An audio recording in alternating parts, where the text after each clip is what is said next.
So I've started laying out roughly where this PEX is going to go. This 3/4 line here, there's two bathrooms, there's one above and one that I'm standing in. So most of the tees in this house are going to be coming off here. But what I did here, I measured off the wall and I got the arc, it was 44 inches. Anyway, I came and I did every joist 44 inches, and that's where my clamp is going to go. If this was a new home, I'd put a screw up in that floor joist. I get the same mark where the water lines ended, and I would take a chalk line, give it a click. But since this home is finished, I don't want to get into having that dust all over the place. And down here, I'll show you what's taking place. Just started this, so I haven't shut any water off yet. So this is a piece of 3/4 that I've run, and this is coming from the pump. So that's the main cold water supply, and it's 3/4. And the reason for 3/4 is our 3050 pump that we have here. It drops down to 30 pounds, you get a few fixtures running, and your volume drops way off. Some municipalities have great water pressure. You know, if you're able to get away with 1/2 inch, no problem at all. But when you're on a well, I always go with the 3/4. That 3/4 is headed for the hot water tank, and it's picking off the washer as well. So that line we were just looking at in the bathroom, there's the 3/4 line there. And I'm going to kill the water now, and all I'm going to do is remove the copper branches. Then I'll start putting it together. So I've just started removing the water lines, and just thought I'd give a quick glimpse of, there is a piece of type L copper, and that snapped off like butter. So just going to see what takes place here with the cold. I don't know if it will or not, but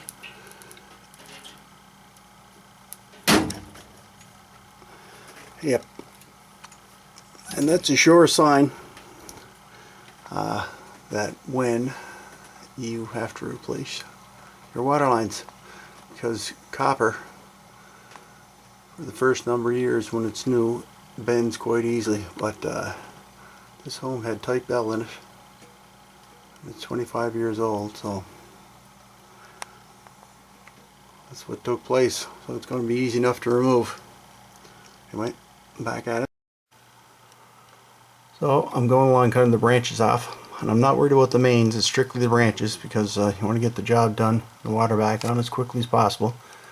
If you want, you can remove the mains later, but clean your line up before you cut it off. It'll save you the hassle of it moving all over the place, and it'll be nice and rigid and much easier to clean. So just a little tip I'd pass along there. Anyway. So I've dropped the pipe down through the cabinet, and it is about a foot. I have about an extra foot of pipe over where I'm going to make my tie-in. Remember, you can leave a little extra pipe. It's not expensive. It's a whole lot cheaper to cut it off than to buy another fitting. But right here, the pipe isn't going to be flush with the, or flat with the floor joists, and I like it nice and flush. So my famous support bend, I love them. I'm just going to put that on here like so. Don't be afraid to bend your pecs. It'll take a pretty good bend.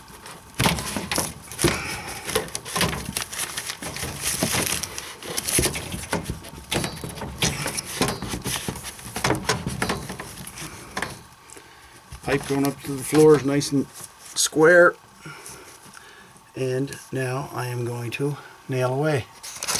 One thing that I should mention before I do, see if I can bring this camera into view here. So where the old pipe was, the old copper line, before I take it out, I'll put a mark beside it, and right along beside the entire pipe on every joist, and that is where my hanger's going to go, or my J-clip I should say. And I know that the pipe that I'm installing is going to be nice and straight. Anyway, just a little tip that I pass on. There's the cold. Be going like so. I actually have some clips here for this one. Bang it in and we're all set. Anyway, we'll see you at the tie-in. So I'm just about to start running PEX. Whenever I run the PEX, what I use is my pouch, and it is ideal. Just take a handful of J-clips or Talon clips, drop them in there. I'm going to need this 3/4 by 3/4 by 3/4 PEX tee just above me here, but I'm running the main and I'm going to need 3/4 by 3/4 by half PEX tees. So I'll slide them in there. Got my hammer here. There's my cutter, it's Lennox. Slide that in there. I'm good to go.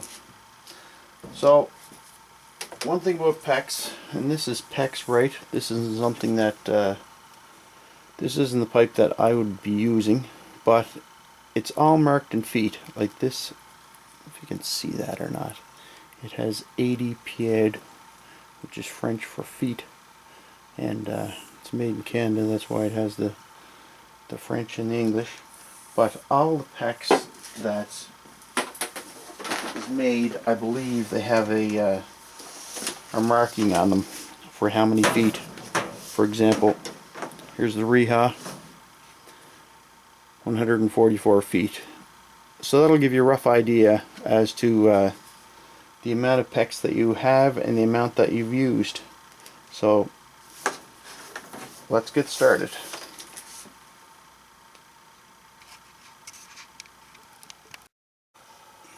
So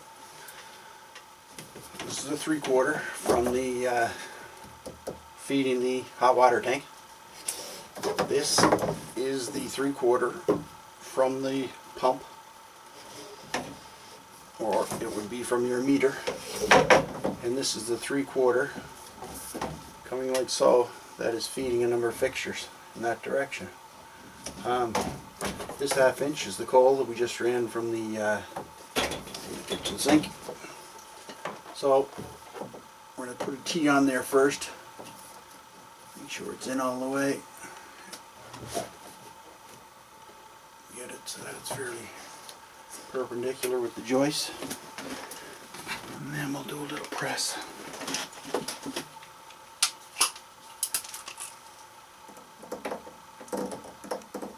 So this tool is very similar to the one that Home Depot would sell, the ring, the crimp ring. There's that one. And I know I have lots of pipe there, so I'm just going to take a nip off this one.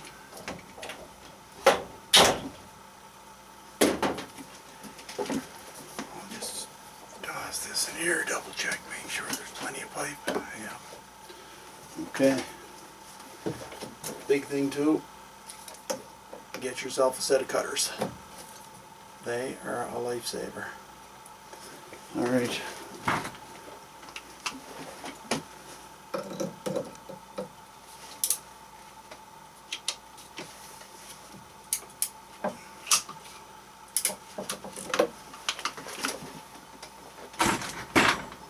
Next step,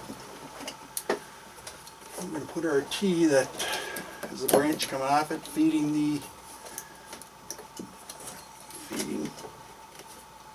two bathrooms. So I just want to make sure that's nice and square with that line coming across. That like so, and I'll take my marker. I'll put a little spot there roughly.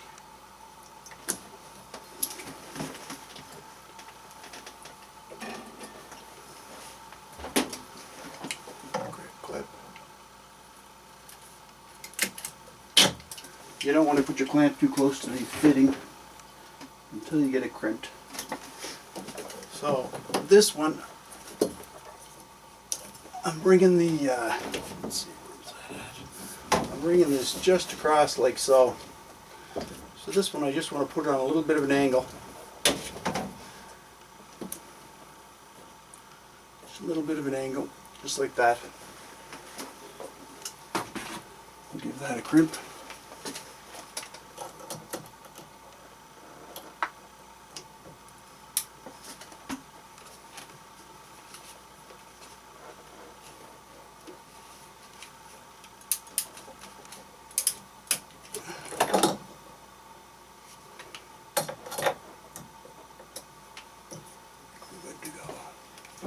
Double check that. Make sure the tool is in there all the way. Yeah. And then it's the main supply. That's in there.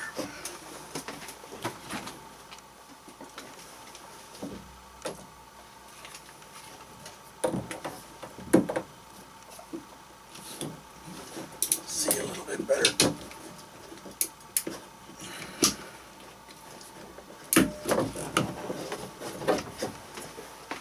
There we have it. Now it's time to put some clamps to it. I'll show you that 1/2 inch tie-in in a minute.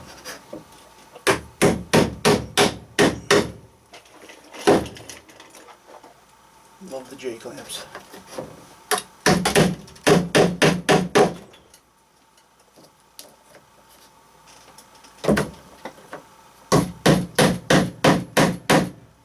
Going across the joist, I'll put one about every, I would say I'll put one about every 1.5 feet. I see a small imperfection there. Oh, we're all set. A little nervous for a second. Part of that T was a little bend in its sleeve, but it's fine. Make the bend. That's it. So I got the pipe off flush with the floor joist. The fitting I just had was a little bent up, so anyway.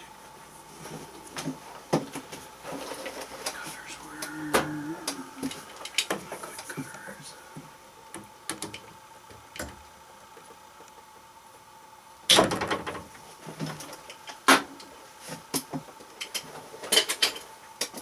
And the nail poach is hard to beat.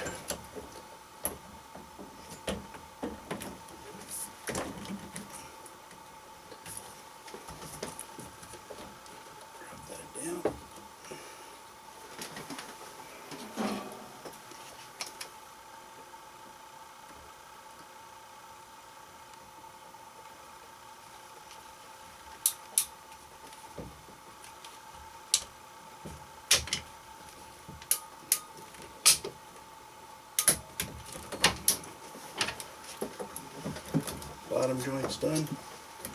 Top joint, here we go. The thing about this set, it's a little awkward as far as getting up in between the floor joists. But you sort of have to plan ahead a little.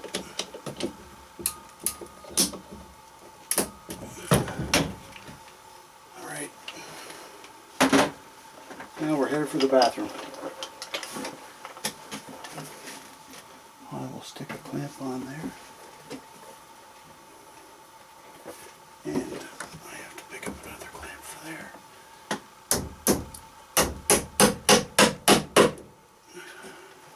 And that's it. Heading to the bathroom now. I'm good to go. So we're in the bathroom, and this is that line, that branch of the the T that is feeding the two bathrooms here. It's cold water, and there's a number of T's that I'm taking off it. First one's coming back for the washer. A little shortcut there.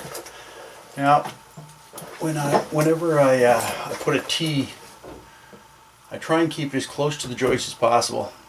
If it's only a short run, if there was a hole, for example, here, well, just be a matter of putting the T here and going straight up. But for the most part, if I'm going anywhere over a couple of feet, I'll try and keep the pipe or the T close to the joist, and I'll put a few J clamps along the way.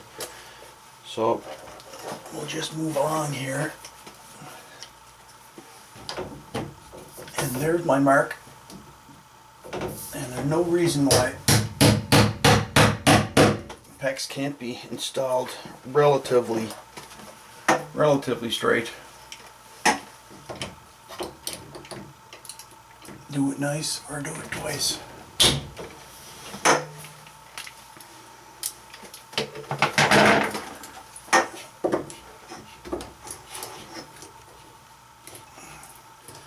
And whenever I am heading into any bay, I'll just turn my T up a little. It's not like copper. Copper, for example, if I was installing copper, I'd put T straight up in a 90. But here, it's just a matter of putting it on a slight angle, making sure it's in place.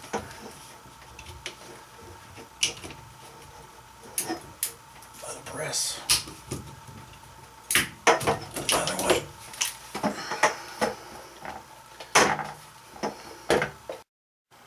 So there's 1, 2, 3, 4, 5 T's, and there's one on the other wall. Something else to keep in mind when you're installing the PEX, if you note the lettering, if you can keep the lettering on the bottom when you're running on the floor joists, that is, if you can see it, it'll help to keep the PEX straight. It's just a little something that I try and do as often as I can. Sometimes it gets away from me, but for the most part, the way that the PEX is rolled out, the lettering is visible, and that should be on the bottom. So it'll help to keep that PEX straight.